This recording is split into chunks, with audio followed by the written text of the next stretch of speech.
مونږ دومره د شیعه او د سني په دغه باندې په فرق مونږ لا نه ښکاره کېدلو. شیعه او سني ورونه دواړه یو ځای مونږ ژوند کړی دی، هېڅ پکې مشکل هم نه دی لیدلی. دا ټول چې اوس نن په خپل وطن کې ګورو، معلومدار د شیعه هغه مخصوصا د ایران رژیم منځته راوړی دی، او سني هم کولی شو چې د ایران او د سعودي دواړو خپل په منځ کې یو سخت رقابت او دشمني ده. دا هم زموږ په وطن کې البته ګروپونه ډېر محترم وطنوالي پوهېږي پرې او پېژني یې منځته راوړل شوی دی. زه نور محترم ورونو په تعبیز قسمت کې یا نجات پرستی په قسمت کې چې موږ او تاسو مسلمانان استو او افغانستان یو اسلامي هیواد دی او الحمدلله نن یو اسلامي واقعي اسلامي نظام پکې قائم دی، نو موږ ته د تعبیز به اول د خپل اسلام په نظر کې ګوري چې هغه هم څنګه چې ما مخکې ویلې محترم ورونو ویلې دی. یو بل ټکی ته چې زه اشاره وکړم، دلته یو ورور ویلې چې فارسي د دري ژبه ده او نه پوهېږم دري د هغې نه اخیستل شوي.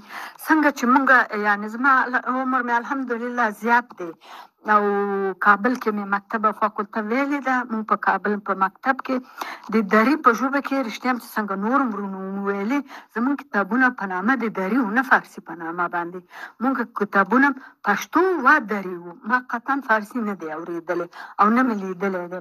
او څنګه چې لوستلي م دي په خپله په کتابونو کې دري یوه ادبي ژبه ده، نظر د فارسي ژبې نه.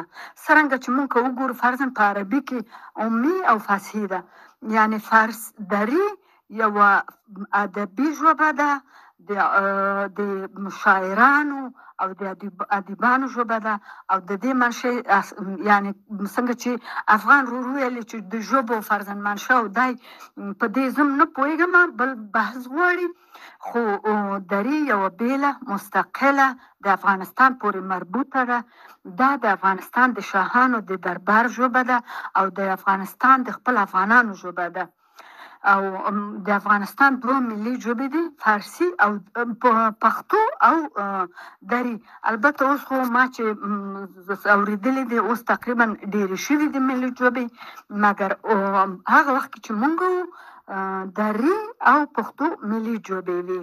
او اوس هم کله چې زه دلته بعضې ایرانیانو سره خبرې کوم نو وایي شما خیلی ادبي حرف میزنئ، یعنې زموږ ادیب دري د دوی دپاره یوه ډېره مؤدبه او یوه ښه ژبه ده.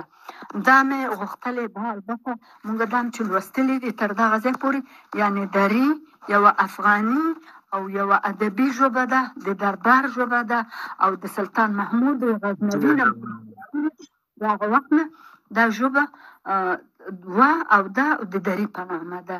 ډېره مننه، ماته وخت راکړو. الله جل جلاله په امن کې اوسئ. الله په امان فعلا.